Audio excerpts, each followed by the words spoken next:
محمد وعلى آل سيدنا مولانا محمد وبارك وسلم صلاة وسلاما عليك يا سيدي يا حبيبي يا رسول الله صلی اللہ تعالی علیہ وسلم۔ معزز حاضر محترم سامعین کرام، ابھی آپ نے ناظم جلسہ حافظ قاری محمد سمیع اللہ قادری ابو اللہ صاحب سے درس قرآن کی جس آیت مبارکہ کی تفسیر آج ہمیں کرنا ہے، آپ نے سماعت کیا ہے کہ آیت مبارکہ 23 اور 24 ان دو آیتوں کی سورہ بقرہ کی انشاءاللہ تعالی ہم مختصر سی تفسیر بیان کریں گے۔ گزشتہ درس قرآن میں ہم نے اللہ کے کلام سورہ بقرہ کی آیت 21 اور 22 میں اللہ تعالیٰ نے حکم فرمایا کہ اے لوگو اپنے رب کی عبادت کرو جس نے تم کو پیدا کیا اور ان کو پیدا کیا جو تم سے پہلے تھے، اور مقصد بیان فرمایا کہ تم اس لیے اپنے رب کی عبادت کرو کہ عبادت کی برکت سے تمہیں تقوی کی دولت حاصل ہو جائے، اور اس رب کی عبادت کرو جس نے تم پر بے شمار احسانات فرمائے۔ ان احسانات کا ذکر کرتے ہوئے خالق کائنات نے فرمایا کہ یہ اللہ کی ذات وہ ذات ہے جس نے تمہارے لیے زمین کو بچھونا بنایا اور آسمان کو سائبان بنایا، اور تمہارے لیے اللہ نے آسمان سے بارش کو نازل کیا، اور اس بارش کے ذریعے زمین سے بہت سے پھل اور میوے تمہارے کھانے کے لیے اللہ نے نکالے ہیں، تو تم اللہ کے لیے کسی کو ہمسر اور شریک نہ بناؤ۔ یہ اللہ تعالیٰ نے تم پر احسانات فرمائے ہیں۔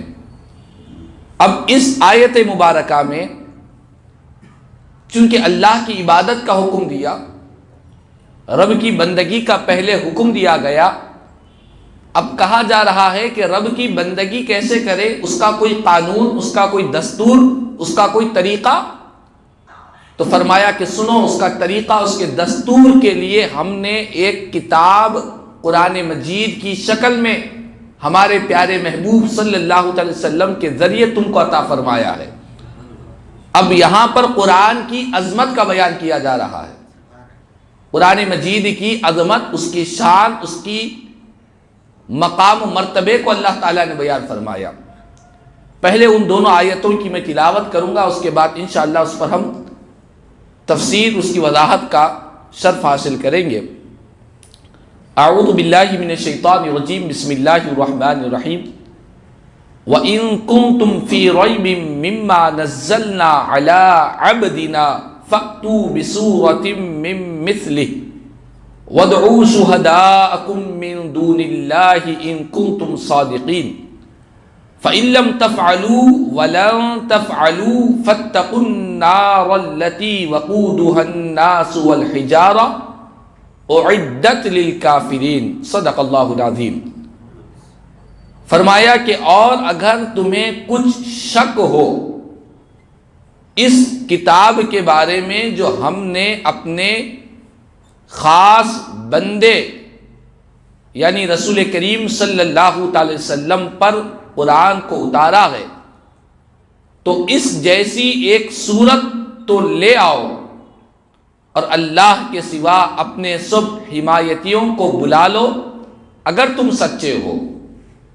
پھر اگر نہ لا سکو اور ہم فرما دیتے ہیں کہ ہرگز نہ لا سکو گے، تو ڈرو اس آگ سے جس کا ایندھن آدمی اور پتھر ہے، تیار رکھی ہے کافروں کے لیے جہنم۔ اس آیت مبارکہ میں، ان دو آیتوں میں، پہلی آیت میں بیان کیا گیا کہ کفار و مشرکین کو یہ بدگمانی تھی، کفار و مشرکین یہ بدگمانی میں مبتلا تھے، اور یہ کہا کرتے تھے کہ یہ جو پیارے نبی صلی اللہ تعالی وسلم قرآن مجید کی آیتیں پڑھ کر سناتے ہیں، اور ان آیتوں کو حضور فرماتے کہ یہ آیتیں میری طرف سے نہیں بلکہ میرے رب کی طرف سے ہے، اللہ نے ان آیتوں کو نازل کیا۔ تو کفار و مشرکین یہ بدگمانیاں کرتے اور کہتے کہ دیکھو یہ محمد عربی صلی اللہ تعالی علیہ وسلم، ان پر کوئی اللہ کی طرف سے قرآن نازل نہیں ہوتا بلکہ یہ خود اپنی طرف سے کلام کو گھڑ لیا کرتے ہیں، نعوذ باللہ من ذالک، اپنی طرف سے کلام کو پڑھ لیا کرتے ہیں اور اس کی نسبت اللہ کی طرف کرتے ہیں اور کہتے ہیں کہ جبریل نے نازل کیا۔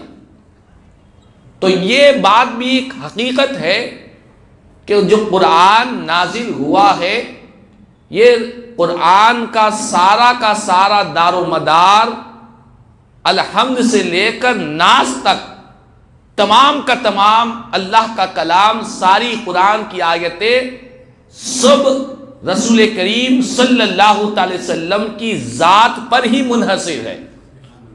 قرآن کا دار و مدار حضور کی ذات پر ہے۔ سرکار نے فرمایا یہ قرآن ہے تو ہم نے قرآن مان لیا، حضور نے فرمایا یہ حدیث ہے، میرا کلام ہے تو ہم نے اسے حدیث مان لی۔ تو اصل جو دار و مدار ہے نبی پاک علیہ الصلوۃ والسلام کی ذات بابرکت ہے۔ جس نے حضور کو مانا اس نے قرآن کو بھی مانا، اس نے حدیث کو بھی مانا، اور جس نے حضور ہی کو نہ مانا، نہ وہ قرآن کو مان سکتا ہے، نہ حدیث کو مان سکتا ہے، نہ عبادتوں کو مان سکتا ہے، کیونکہ قرآن کا پتہ دینے والی ذات مصطفیٰ صلی اللہ علیہ وسلم ہے۔ اسی لیے عاشق نے کہا کہ ایمان ملا ان کے صدقے، رحمان ملا ان کے صدقے، قرآن ملا ان کے صدقے، وہ کیا ہے جو ہم نے ان سے نہیں پایا ہے؟ ہر چیز حضور ہی کے ذریعے تو ملی ہے۔ تو یہ کفار و مشرکین سرکار کی ذات ہی میں شک و شبہ کرنے لگے، کہنے لگے کہ بھئی یہ کیسے پتا، کیسے معلوم ہے یہ اللہ کا کلام ہے؟ صرف سرکار ہی کی تو ذات بابرکت ہے، حضور ہی نے تو فرمایا کہ جبریل نے آ کر مجھ پر یہ آیتیں پہنچائی ہے اللہ کے کلام کو۔ تو انہوں نے سرکار کی ذات بابرکت کے تعلق سے یہ کہنے لگے اور یہ بدگمانی میں مبتلا ہو گئے کہ یہ اللہ کی طرف سے نہیں بلکہ سرکار ہی کا کلام ہے، حضور ہی کا فرمان ہے، اور حضور یہ فرما رہے ہیں کہ یہ اللہ کی طرف سے نازل ہوا۔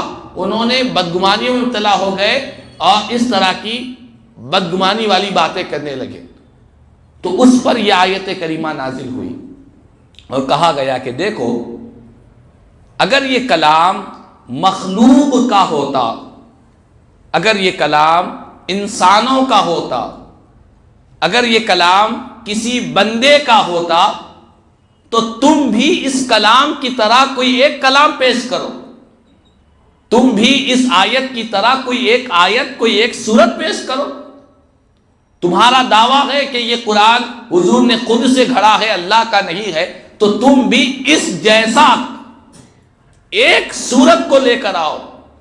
حالانکہ عرب میں بڑے بڑے فصحاء ہے، شعراء ہے، عربی زبان کے بڑے ماہرین ہے، عربی زبان پر انہیں بڑا ناز ہے، بڑا فخر ہے، اور وہ اپنے کلام کو لکھتے اور کعبۃ اللہ کی دیواروں پر لٹکایا کرتے۔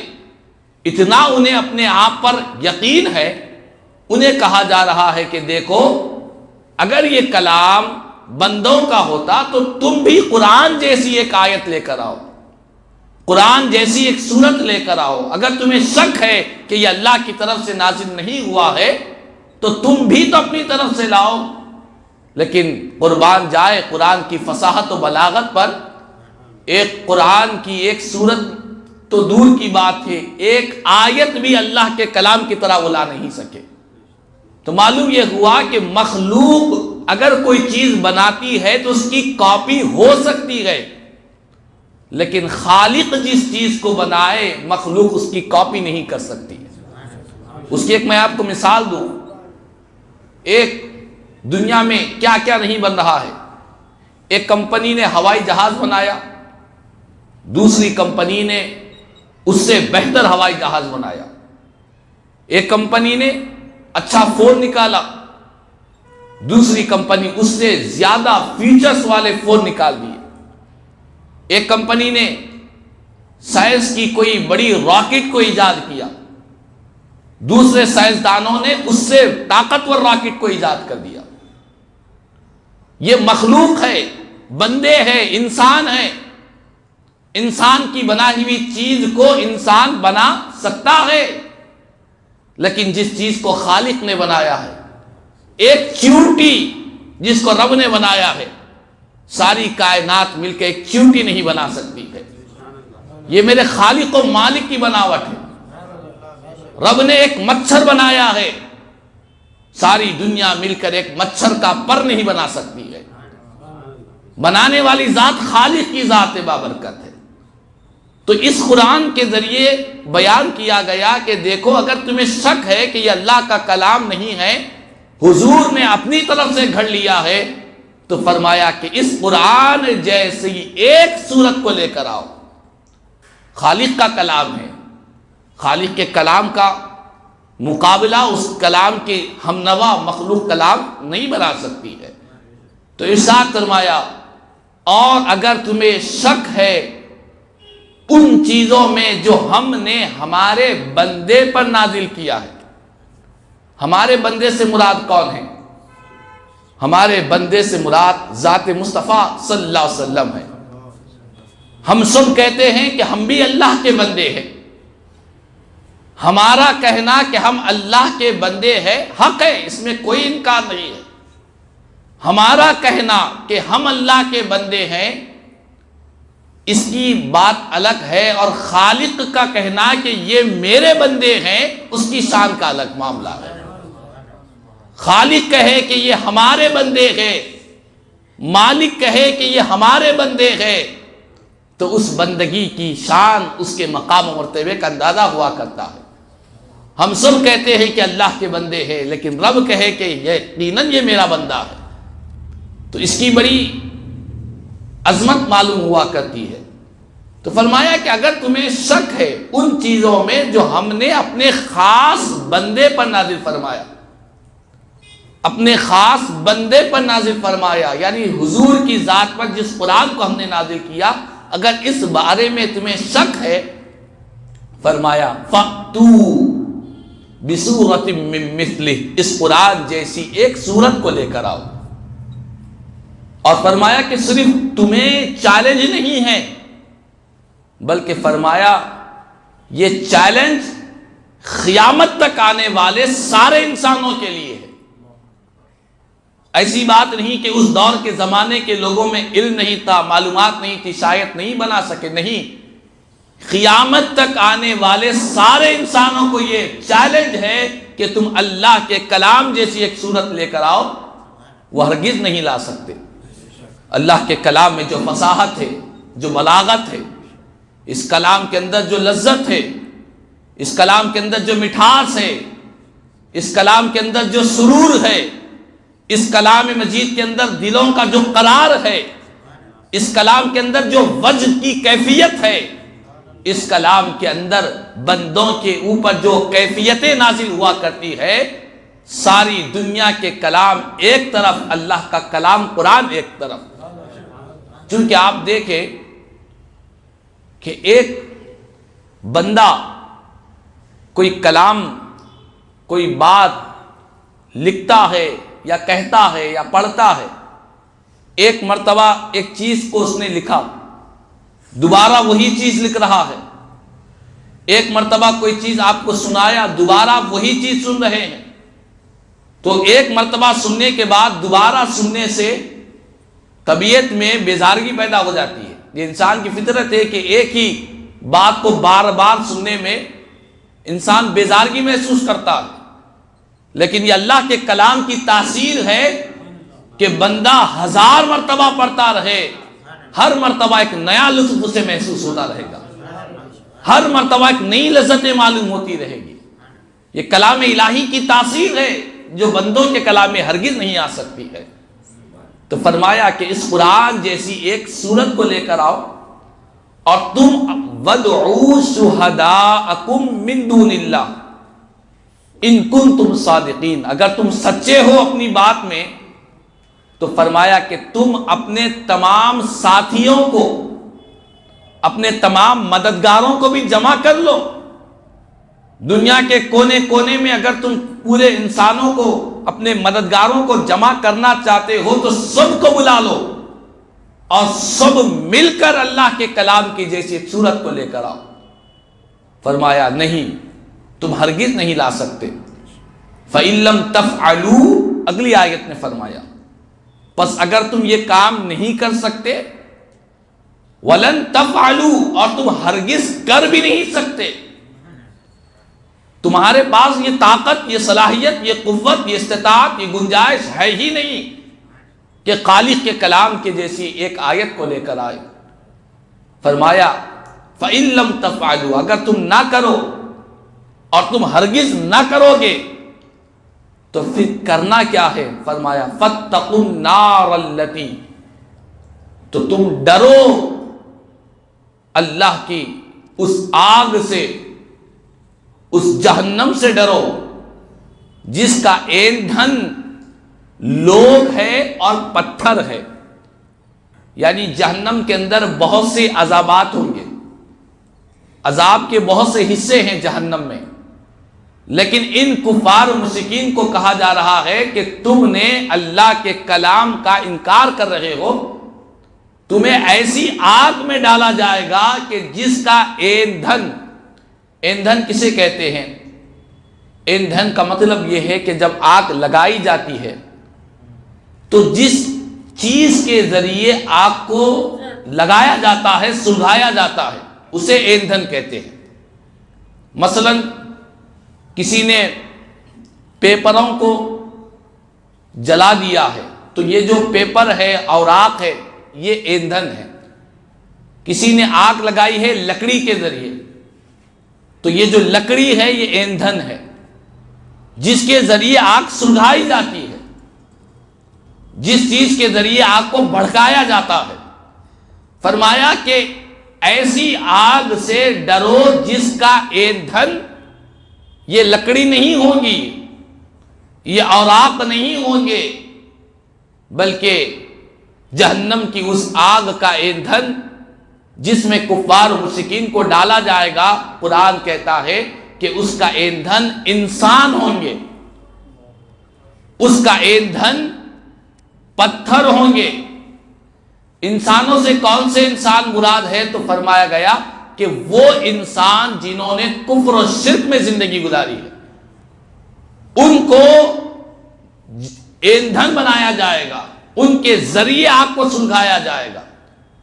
جس طرح لکڑی کو آگ لگتی ہے تو لکڑی کا وجود ختم ہو جایا کرتا، لکڑی کو آگ لگتی ہے تو لکڑی کی شکل و صورت ختم ہو جایا کرتی ہے، وہ راکھ بن جایا کرتی ہے۔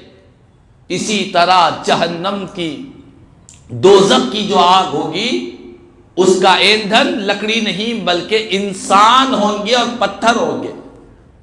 اور وہ انسان کون؟ وہ انسان کفار و مشرکین ہوں گے جنہوں نے رب کا انکار کیا، جنہوں نے کفر کیا، اس کا ایندھن ہوں گے۔ اور پتھر ہوں گے۔ پتھر کیوں ہوں گے؟ کون سے پتھر ہوں گے؟ تو مفسرین اکرام نے بیان کیا کہ جہنم کی آگ کا ایندھن پتھروں کو بنایا جائے گا۔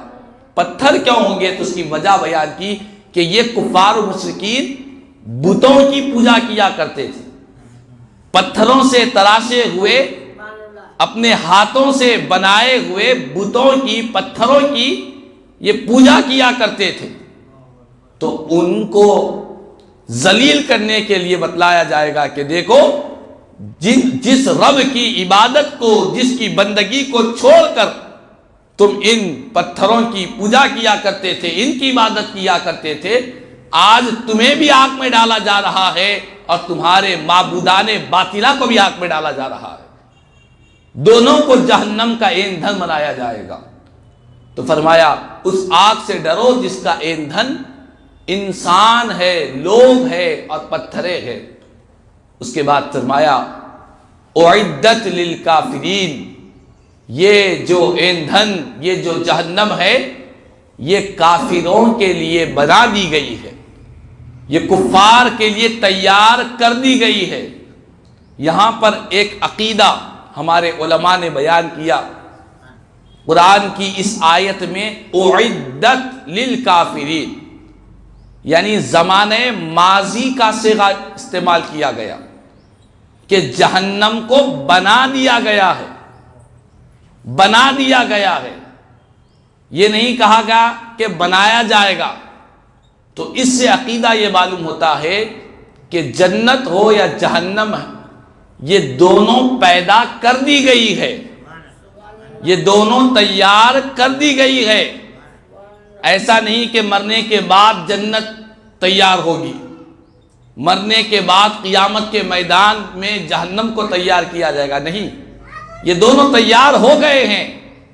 جنت نیکوکاروں کے لیے تیار کر دی گئی ہے، سجا دیا گیا ہے، آراستہ کر دیا گیا ہے، اور جہنم کو گنہگاروں، فاسقوں، فاجروں، کفار و مشرکین کے لیے بنا دیا گیا ہے۔